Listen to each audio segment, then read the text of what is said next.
मित्रों नमस्कार। मित्रों आज ये वीडियो में विशेष बना रहा हूँ कि अभी जो नया शगुफा चल रहा है विधर्मियों के द्वारा, सनातन धर्म को नष्ट कर दो। कोई बोलता है सनातन धर्म डेंगू है, कोई बोलता है सनातन धर्म मच्छर है, कोई बोलता है सनातन धर्म धोखा है।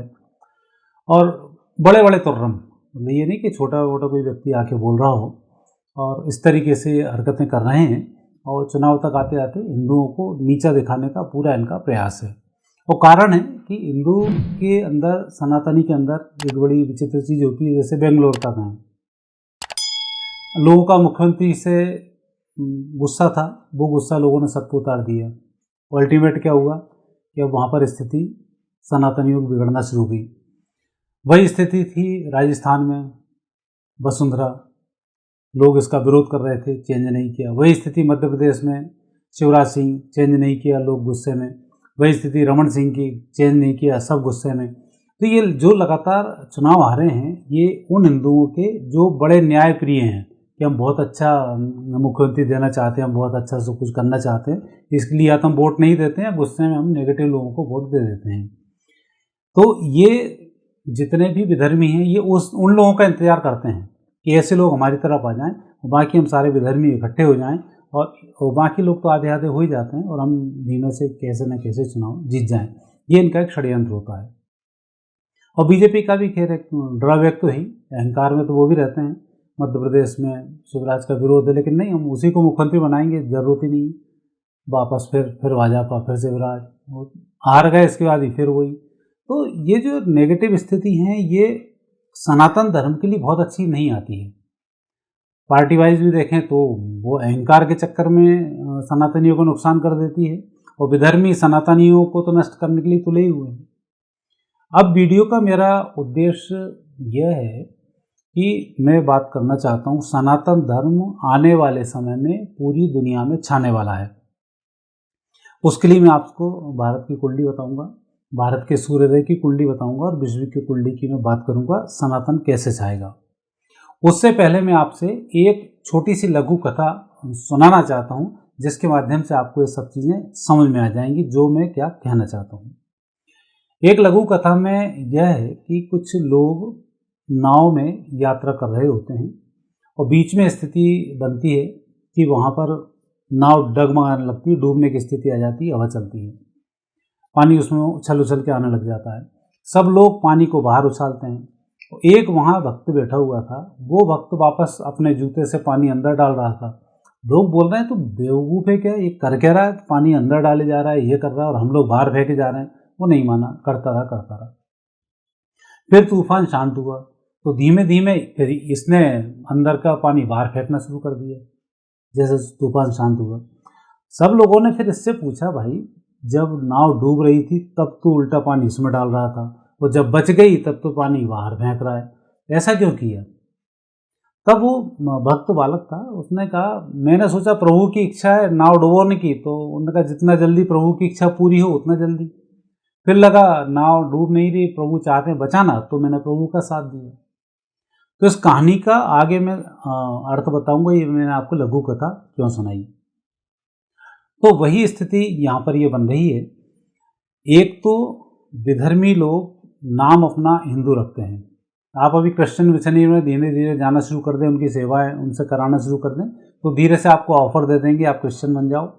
और आप कहोगे नहीं मैं नाम नहीं बदलूंगा, तो वो बोलेंगे नाम बदलने की ज़रूरत नहीं है, आप जो नाम है आप वही नाम रखें और आप उसी नाम से चलते रहें।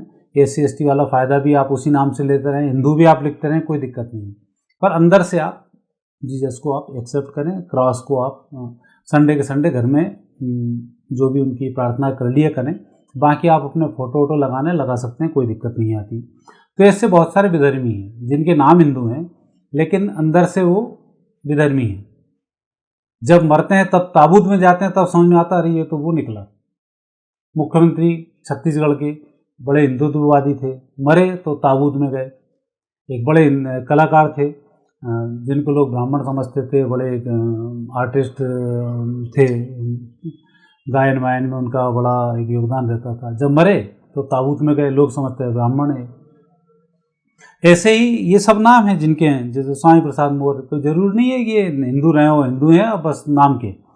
सुरजेवाला भारतीय सनातनी राक्षस हैं। सतीश कुमार है कि पीडब्ल्यूडी के मंत्री हैं बेंगलोर के, हिंदू बहुत गंदा है। ये गोपाल इटालिया, ये आम आदमी पार्टी के हैं, ये बोलते हैं कि मंदिर में ना जाएं। जवाहरलाल नेहरू खुद ही बोलते थे मैं एक्सीडेंटल हिंदू हूँ, कर्म से मैं क्रिश्चियन हूँ, और दूसरा धर्म से मैं मुस्लिम हूँ, और संस्कृत से मैं नफरत करता हूँ। उस भाषा के लिए कौन व्यक्ति कहता है कि उसको आगे बढ़ाई जाए? तो ये यहाँ के प्रधानमंत्री का एक वो है, उन्हीं के सब वंशज चले आने हैं। और अभी अभी देखा होगा एक उदय निधि, एक बेंगलोर में एक मंत्री हैं उदय निधि, नाम हिंदू है और काम उनके वही, वो बोल रहे हैं कि सनातन धर्म डेंगू के मच्छर की तरह है, इसको डेंगू की तरह पूरा नष्ट कर दिया जाना चाहिए। तो ये जो बातें हैं ये आपकी कमजोरी के कारण कही जा रही हैं, एक बात। अब दूसरी बात यहाँ पर यह है कि जितने विधर्मी हैं इन सब विधर्मियों को ऊपर वाले ने अपने धर्म के प्रचार के लिए, अपने धर्म को आगे बढ़ाने के लिए पर्याप्त मौका दिया। 500 600 साल ये इंडिया में पड़े रहे, चाहे मुगल पड़े रहे हों चाहे ईसाई पड़े रहे हों, लेकिन भारत की सनातन धर्म की संस्कृति का ये बिगाड़ तो उन्होंने बहुत कुछ दिए, लेकिन उतना नहीं कर पाई जितना ये चाह रहे थे। ये चाह रहे थे कि हम पूरे ईसाई बना लें, वो चाह रहे थे हम पूरे मुल्ले बना लें, तो कोई नहीं कर पाया।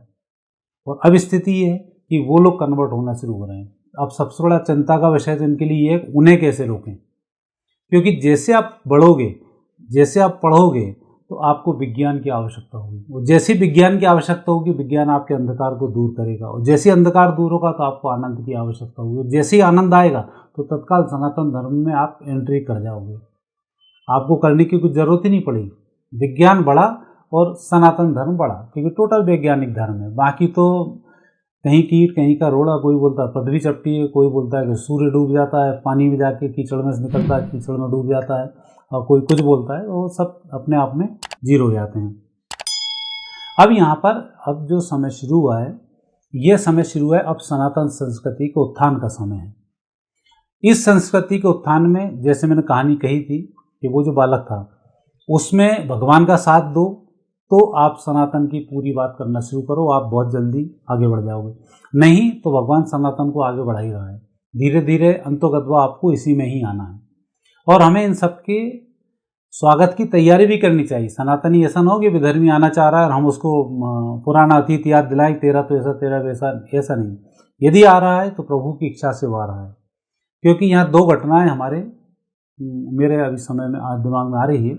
एक भगवान राम के समय में, जब विभीषण भगवान राम से मिलने आए, तब पूरे लोगों में एक विद्रोह था कि विभीषण चूंकि राक्षस है उसको एक्सेप्ट नहीं किया जाए, पर प्रभु श्री राम ने कहा नहीं, इसको मैं एक्सेप्ट करूंगा। और एक अच्छा संवाद है वो, मैं कभी जरूरत पड़ेगी मैं सुनाऊंगा आपको। अल्टीमेट उन्होंने विभीषण को अपने पास कर लिया और इतना बड़ा युद्ध जीत लिया। भगवान कृष्ण के समय में अर्जुन ने हाथ पैर खड़े कर दिए कि मेरे परिवार के नहीं मारूंगा नहीं मारूंगा। भगवान ने कहा ठीक तू बैठ इधर। उन्होंने उठाए चक्र और खड़े हो गए और कहा इनकी मैंने मृत्यु हर ली। तो एक समय रहता है, जब सनातन में, जब कलयुग का समय है तब राक्षसी प्रवृत्ति के लोग बढ़ गए। अब सतयुग का समय आ रहा है तो राक्षसी प्रवृत्ति के लोग अब नष्ट होने ही हैं हर हाल में, इनको कोई नहीं रोक सकता। और मैं तो ज्योतिषी गणना में कह सकता हूँ 2035 तक एक भी विधर्मी आने वाले समय को नहीं देख पाएगा। इनका मटिया मेट होना सुनिश्चित है।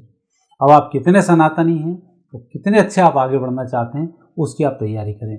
अब मैं इसका ज्योतिषी विश्लेषण थोड़ा सा आपसे करना चाहता हूँ। सबसे पहले हम देखते हैं भारत की कुंडली।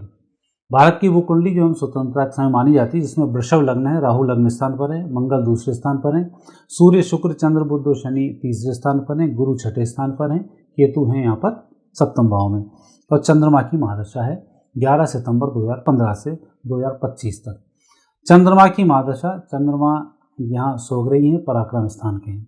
तो भारत अपनी दम पर 2015 से 2025 तक पूरी दुनिया में लोहा मनवा लेगा।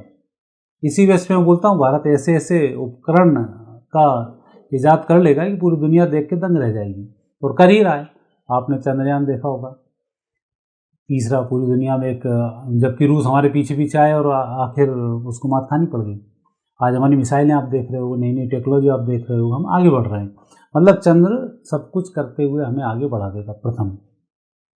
दूसरी स्थिति मंगल आएगा 11 सितंबर 2025 से।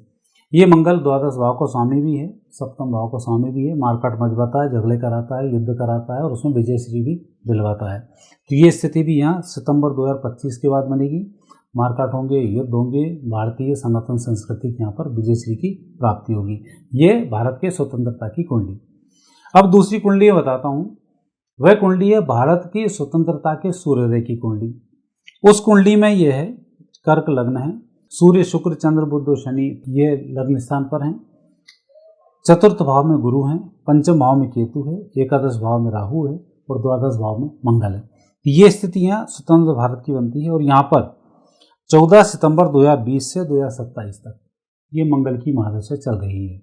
और यहाँ का जो मंगल है 10वें भाव का स्वामी है, दूसरा पंचम भाव का स्वामी है। जनता के अंदर उत्साह देता है, विद्यार्थियों को लगातार प्रोग्रेस देता है, भारत अपनी शक्तियों का सैन्य क्षमताओं में वृद्धि करता है, जल थन नव में बहुत अच्छे आविष्कार करता है और बहुत अच्छी तरक्की करता है। ये शुरू हुआ है 14 सितंबर 2020 से 2027 तक। तो वहाँ 19 से या 20 हो तो थोड़ा सा अंतर मायने इसमें नहीं रखता है कि इतनी बड़ी घटनाएं घटती हैं, 2-4 महीने में कोई अंतर नहीं आता है। तो यहाँ स्थिति भी ये बनती है। और 2027 के बाद जैसे ही मंगल हटकर राहु आता है तो ये राजनीति का ग्रह है, पूरी दुनिया में डंका बजाने का ग्रह है। इसलिए मैं आपसे बोलता हूँ कि भारत पूरी दुनिया पर राज्य करने वाला है। भारत सनातन संस्कृति के माध्यम से, हम किसी का अतिक्रमण नहीं करेंगे, किसी को मार ठोक के हम कन्वर्ट नहीं करेंगे, हम किसी को प्रेम से बोलेंगे हम दया शिक्षा और भिक्षा इनके माध्यम से हम आएँ और धीरे धीरे बोल दें अब कन्वर्ट हो जाओ, हम ऐसा नहीं करेंगे। हम अपना पक्ष ही रखेंगे तो लोग उसको एक्सेप्ट करेंगे और लोग हमें स्वीकार करेंगे और सनातन धर्म आने वाले 1000 साल तक फलता फूलता रहेगा। तो ये स्थिति यहाँ पर यह बनती है। और तीसरा है विश्व कुंडली। विश्व कुंडली में कन्या लग्न है, केतु दूसरे स्थान पर है, चंद्रमा पंचम भाव में, शनि छठे स्थान पर है, गुरु सप्तम भाव में, सूर्य बुध राहु अष्टम भाव में, शुक्र भाग्य स्थान पर, मंगल है दसम भाव में। और यहाँ भी जो समय चल रहा है 15 अक्टूबर 2019 से 15 अक्टूबर 2029 तक चंद्रमा की महादशा है।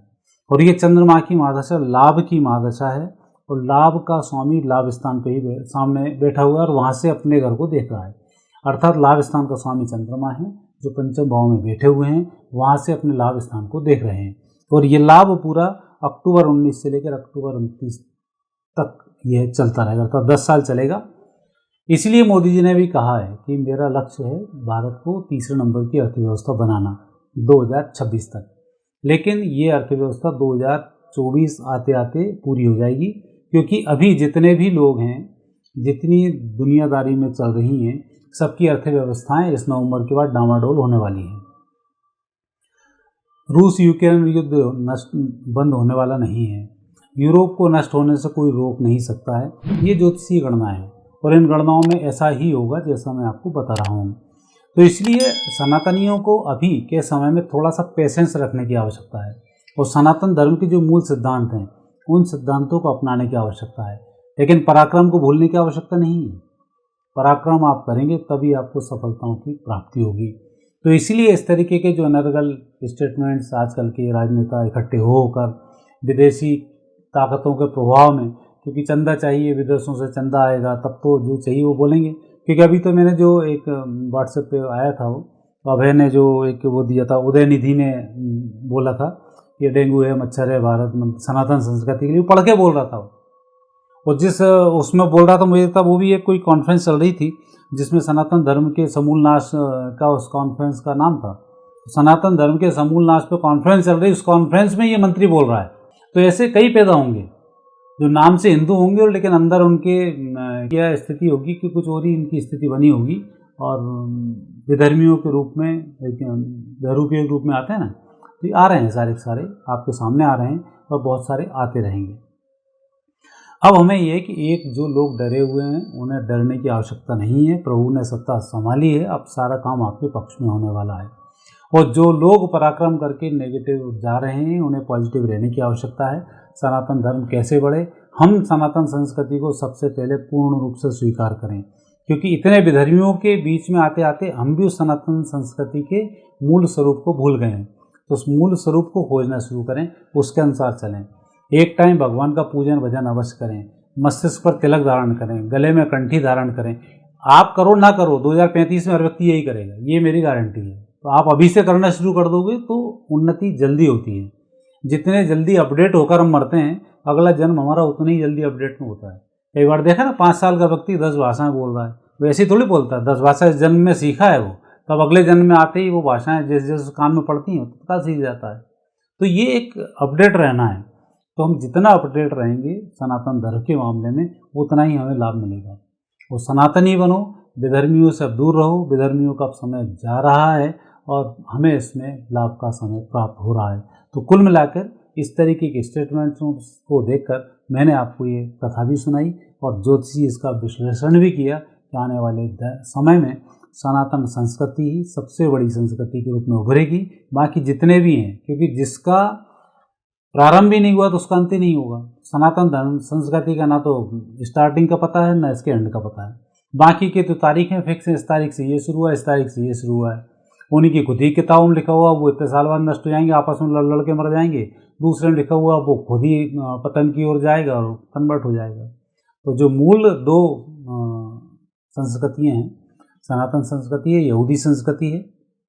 बाद में दोनों संस्कृतियाँ ही बचेंगी, बाकी सारी संस्कृतियाँ कन्वर्ट हो जाएंगी और पूरी प्रकृति फिर हरी भरी वसुंधरा, जिसको हम बोलते हैं वसुदेव कुटुंबकम, हम जिसको बोलते हैं अहम ब्रह्मास्मि जिसको बोलते हैं, वो सारी चीज़ें आपके सामने प्रकट होना शुरू होंगी। और समय उसके लिए 2035 तक ही बचा है और उसके बाद तो सारी चीज़ें बदल ही जाएंगी। मित्रों, ये प्रोग्राम आपको कैसा लगा? यदि अच्छा लगता है चैनल को सब्सक्राइब करना नहीं भूलें। अपने मित्रों को भी चैनल को सब्सक्राइब करने को कहें। आगे फिर नए विषय के साथ आपसे भेंट होगी। नमस्कार।